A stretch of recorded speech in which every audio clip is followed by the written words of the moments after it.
Hello students, आप सभी का हमारे चैनल में स्वागत है। आज मैं आप लोगों को क्लास इंटरमीडिएट, ठीक है, आज हम लोग क्लास इंटरमीडिएट का लेसन नंबर 1 पढ़ेंगे। ठीक है, लेसन का नाम है वैद्युत आवेश तथा क्षेत्र। ठीक, तो आज हम इस लेसन के बारे में समझेंगे होता क्या है वैद्युत आवेश। ठीक है, तो अब हम समझ लेते हैं वैद्युत आवेश। तो वैद्युत आवेश क्या होता है, तो समझिए, किसी पदार्थ का वह गुण जिसके कारण उसमें विद्युत तथा चुंबकीय प्रभाव उत्पन्न होते हैं वैद्युत आवेश कहलाते हैं। ठीक है, इसका सीधा सा मतलब होगा वैद्युत आवेश क्या होता है, किसी पदार्थ का वह गुण, ठीक, जिसके कारण उसमें विद्युत तथा चुंबकीय प्रभाव उत्पन्न होते हैं, उसे हम क्या कहते हैं, वैद्युत आवेश कहते हैं। ठीक है, और वैद्युत आवेश एक अदिश राशि है। ठीक, SI पद्धति में इसका मात्रक होता है कूलाम होता है। ठीक है, और इसे Q से प्रकट करते हैं। ठीक है, तो अब हम आगे समझ लेते हैं।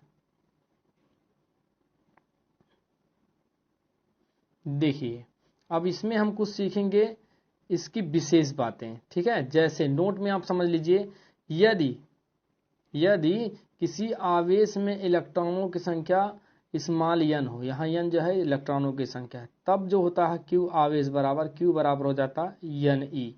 ठीक है, अब हम समझ लेते हैं आवेशों के प्रकार की, आवेश कितने प्रकार के होते हैं, तो समझ लेते हैं। अब देखिए विलियम, ठीक है, ये विलियम एक साइंटिस्ट हैं जिसने आवेश की खोज की थी ना।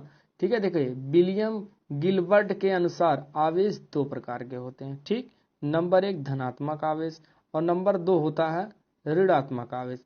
तो अब हम समझ लेते हैं धनात्मक आवेश क्या होता है।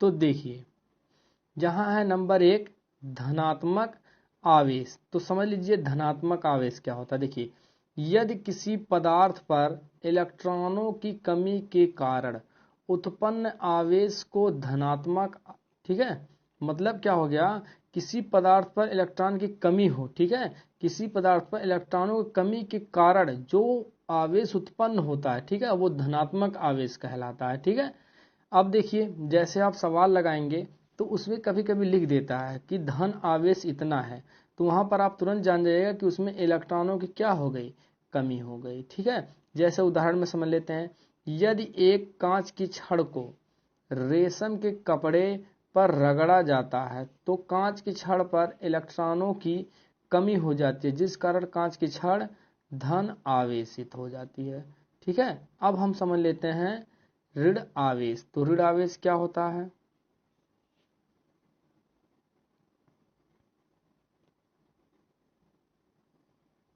तो समझिए ऋण आवेश क्या होता है। देखिए, किसी पदार्थ पर क्या, किसी पदार्थ पर इलेक्ट्रॉनों की अधिकता, क्या, किसी पदार्थ पर यदि इलेक्ट्रॉनों की अधिकता के कारण उत्पन्न आवेश हो रहा है तो उसको हम बोलते हैं क्या, ऋण आवेश। ठीक है, उदाहरण जैसे आप समझ लीजिए, यदि एबोनाइट, एबोनाइट एक पदार्थ है, यदि एबोनाइट की छड़ को, ठीक है, फर से, ठीक है, रगड़ा जाए, फर मतलब फर से रगड़ा जाए तो एबोनाइट की छड़ पर इलेक्ट्रॉनों की अधिकता हो जाती है, जिस कारण एबोनाइट की छड़ ऋणावेशित हो जाती है।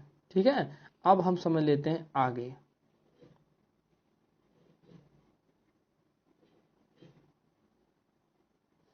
तो समझ लीजिए आगे, देखिए अब हम समझते हैं चालक तथा विद्युत रोधी। चालक क्या होता है और विद्युत रोधी क्या होता है, समझ लेते हैं। वे पदार्थ जिनसे होकर वैद्युत आवेश प्रवाह होता है उसे हम कहते हैं विद्युत रोधी पदार्थ। ठीक है, या उसी को बोला जाता है चालक। तो इसका एक दूसरी परिभाषा होती है चालक की, कि चालक वे पदार्थ हो जिसमें हम विद्युत धारा आसानी से प्रवाहित कर लेते हैं। ठीक है, उसे हम चालक कहते हैं। और ये देखिए विद्युत रोधी है, अगर मैं विद्युत रोधी कहूं तो देखिए इस वर्ड से ही क्लियर है, विद्युत रोधी अर्थात जो विद्युत का क्या करे, विरोध करे। ठीक है, जैसे देखिए अब मैंने यहाँ पहले बताया विद्युत रोधी पदार्थ, तो विद्युत रोधी पदार्थ क्या है, वे पदार्थ जिनसे होकर वैद्युत आवेश का प्रवाह नहीं होता है उसे हम क्या कहेंगे, विद्युत रोधी। अर्थात देखिए विद्युत का क्या कर रहा है, विरोध कर रहा है ना, उसे हम बोलते हैं विद्युत रोधी पदार्थ। जैसे कांच हो गया, लकड़ी हो गया, प्लास्टिक हो गया। ठीक है। अब चालक क्या होता है, चालक मैंने बताया ना, वे पदार्थ जिसमें हम धारा आसानी से प्रवेश कर सकते हैं। जैसे वे पदार्थ जिनसे होकर वैद्युत आवेश का प्रवाह आसानी से हो जाता उसे हम क्या कहते हैं, चालक पदार्थ कहते हैं। जैसे हो गया कॉपर हो गया, एल्यूमिनियम हो गया, मानव शरीर हो गया, इलेक्ट्रॉन हो गया। ठीक है, ठीक आदि। अब हम आगे समझ लेते हैं। देखिए ये है प्रेरण द्वारा आवेशन। तो प्रेरण द्वारा आवेशन क्या होता है इसके बारे में हम लोग समझ लेते हैं थोड़ा। जैसे देखिए जब हम किसी आवेशित वस्तु को किसी अनावेशित वस्तु के पास रखते हैं तो आवेशित वस्तु के निकटतम पृष्ठ पर विपरीत आवेश उत्पन्न होने की प्रक्रिया प्रेरण कहलाती है। ठीक है, इसका मतलब क्या है वो समझ लीजिए आप।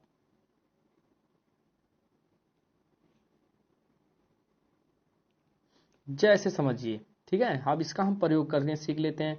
यदि हम, ठीक है, विद्युत रोधी स्टैंडों पर रखे दो धातु के गोले ए और बी, जैसा कि यहाँ आप देख सकते हैं ए और ये है बी, को परस्पर संपर्क में रखें, ठीक है, ठीक, तथा धनावेशित छड़ को गोले ए के, अब ये जो है गोला ए धनावेशित है, के निकट रखते हुए दोनों गोले के एक दूसरे से कुछ दूरी पर रख दें। ठीक है, तब गोले के मुक्त इलेक्ट्रॉन छड़ की ठीक और, ठीक है, आकर्षित होने लगता है और गोले ए का निकटवर्ती पृष्ठ ऋण आवेशित की अधिकता तथा गोले बी के पिछले भाग पर धन आवेशी अधिकता हो जाती है। ठीक, आगे समझें। देखो जैसा कि हम लोग इस फिगर में समझ सकते हैं, ठीक, जैसे हमने क्या किया, यहां कोई दो पीरियड ले लिया। जैसे हमने यहाँ ए ले लिया एक ठू और एक ठू बी ले लिया।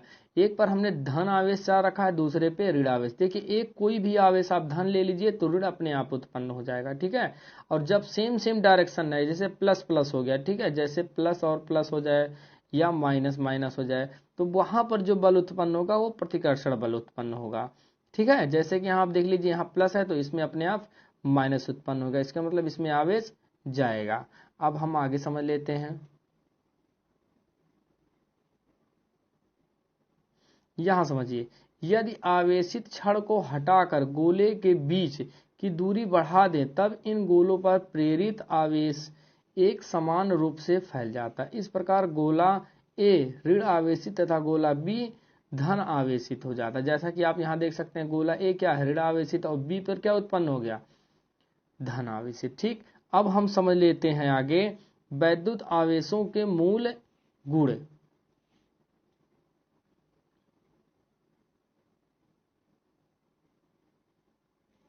तो समझिए वैद्युत आवेशों के मूल गुण क्या होते हैं। जैसे एक होता है आकर्षण और एक होता है प्रतिकर्षण। तो ये आकर्षण क्या होता है और प्रतिकर्षण क्या होता है समझ लीजिए। जैसे मैंने अभी अभी आपको बताया, जैसे देखिए ये प्लस है और यहाँ ये दोनों माइनस है। जब प्लस और प्लस लगे या माइनस माइनस मतलब समान आवेश रहे तब वहां पर जो होगा वो प्रतिकर्षण बल उत्पन्न होगा। और यदि मैं प्रक्रिया इसमें क्या कर दूं, एक माइनस ले लूं और एक प्लस, या एक प्लस ले लें या एक माइनस, तो एक माइनस और प्लस और एक प्लस और एक माइनस रहेगा तो वहां पर आकर्षण बल उत्पन्न होगा। ठीक है, समझ गए।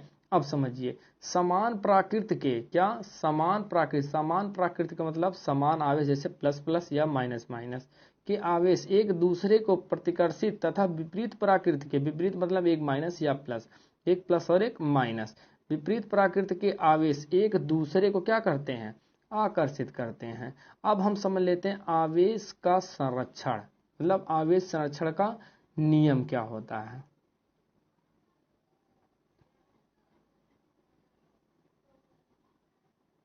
समझिए ये आवेश संरक्षण का नियम क्या होता है उसके बारे में समझ लेते हैं। जैसे आप समझे होंगे ऊर्जा संरक्षण का नियम, ठीक है, जैसे ऊर्जा को क्या करते हैं, ऊर्जा को ना तो उत्पन्न किया जा सकता और ना ही नष्ट किया जा सकता है, केवल एक रूप से दूसरे रूप में परिवर्तित किया जा सकता है। इस आवेश संरक्षण का नियम भी कुछ इसी प्रकार होता है। जैसे देखिए आवेश संरक्षण के नियमानुसार किसी विलगित निकाय में कुल आवेश नियत रहता है, ठीक है, अर्थात फिक्स रहता है, अतः आवेश को ना तो उत्पन्न किया जा सकता और ना ही नष्ट किया जा सकता, बल्कि इसे एक वस्तु से दूसरी वस्तु पर स्थानांतरित किया जा सकता है। इसका मतलब आवेश संरक्षण के नियम को अगर हम लोग देखें तो बिल्कुल ऊर्जा संरक्षण के नियम की तरह ही है।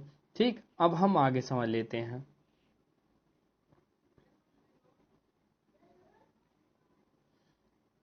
देखिए, अब हम समझ लेते हैं वैद्युत आवेशों की योज्यता। तो वैद्युत आवेशों की योज्यता क्या होती है?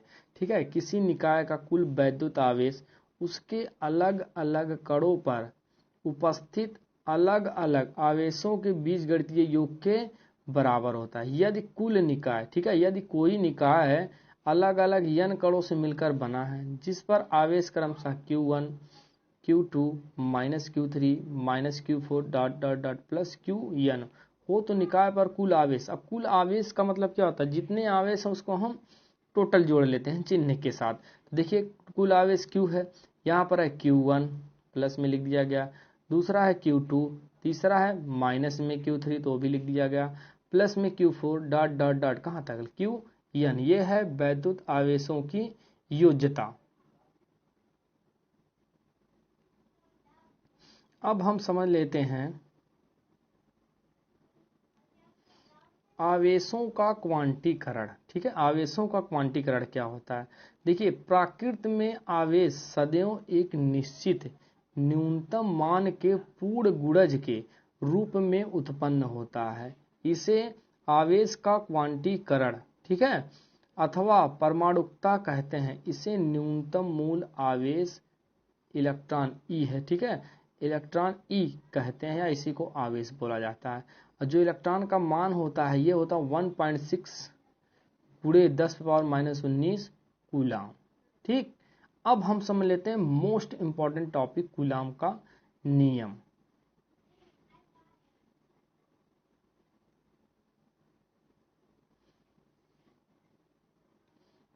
तो अब हम समझ लेते हैं कूलाम का नियम क्या होता है। देखिए, कूलाम एक साइंटिस्ट हैं, उन्होंने अपना एक नियम दिया था। क्या नियम है वो हम समझ लेते हैं। जैसे कूलाम के नियमानुसार, ठीक है, दो स्थिर बिंदु आवेशों के बीच लगने वाला आकर्षण अथवा प्रतिकर्षण। अब आकर्षण कब होगा? ठीक है, जब एक माइनस या प्लस, या एक माइनस या एक प्लस। अब प्रतिकर्षण कब होगा? जब समान आवेश, जैसे प्लस और प्लस ले लो या फिर माइनस माइनस ले लो। ठीक है, आकर्षण अथवा प्रतिकर्षण पर दोनों आवेशों की मात्राओं के गुणनफल के अनुक्रमानुपाती तथा उनके बीच की दूरी के वर्ग के व्युत्क्रमानुपाती होती है। ठीक है, इसका मतलब क्या होता है? जैसे दो आवेश ले लेते हैं, ठीक है, जैसे मान लिया मुझे अगर फिगर बनाना हो तो यहाँ मैंने फिगर बना लिया, इस पर हमने रख दिया Q1 आवेश, यहाँ रख देते हैं Q2 आवेश। अब इस पे जो बल लगेगा मैंने मान लिया F, इन दोनों के बीच की दूरी मैंने मान लिया स्मॉल r। ठीक है, अब देखिए ये दो बिंदु, इसको A मान लेते हैं, इसको मान लेते हैं बिंदु B। ठीक, अब देखो दो बिंदु आवेश A और B हो गए, इस पर आवेश Q1, यहाँ पर Q2 है।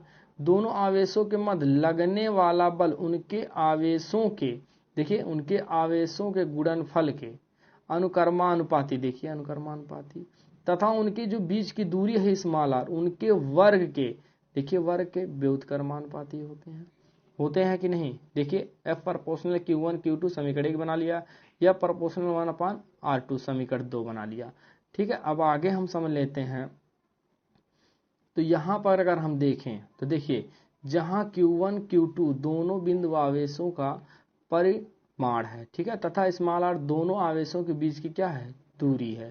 तो देखिए समीकरण 1 और समीकरण 2 से एक पक्ष देखिए ध्यान से, ये बराबर है कि नहीं? F, तो एक पक्ष बराबर है तो दूसरा भी होगा, तब क्या आ जाएगा? F प्रोपोर्शनल Q1 Q2 बटे r स्क्वायर। और ये प्रोपोर्शनल जैसे हटता है अनुक्रमानुपाती नियतांक, यहाँ पर कांस्टेंट K लग जाता है। ठीक है, तो अब हम आगे समझ लेते हैं।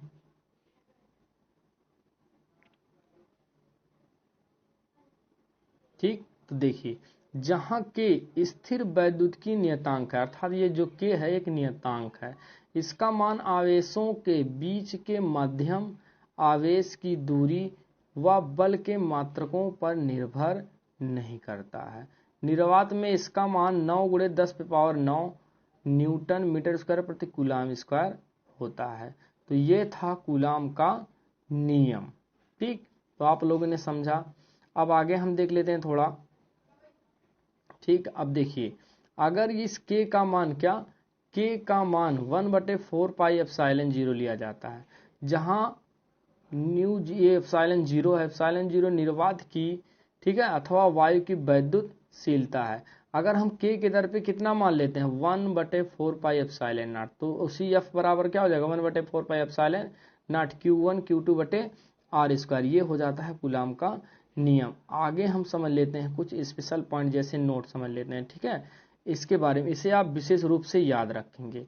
तो अब हम समझ लेते हैं इसे। जैसे देखिए, यदि क्या, यदि निर्वात अथवा वायु में रखें दोनों बिंदु आवेशों के बीच की दूरी 1 मीटर तथा दोनों आवेशों का परिणाम, ठीक है, परिमाण 1 कूलाम हो, ठीक है, तो उनके मध्य लगने वाला वैद्युत बल ये हो जाता है F बराबर 9 × 10⁹ न्यूटन होगा। ठीक है, इसे आप विशेष रूप से याद रखेंगे।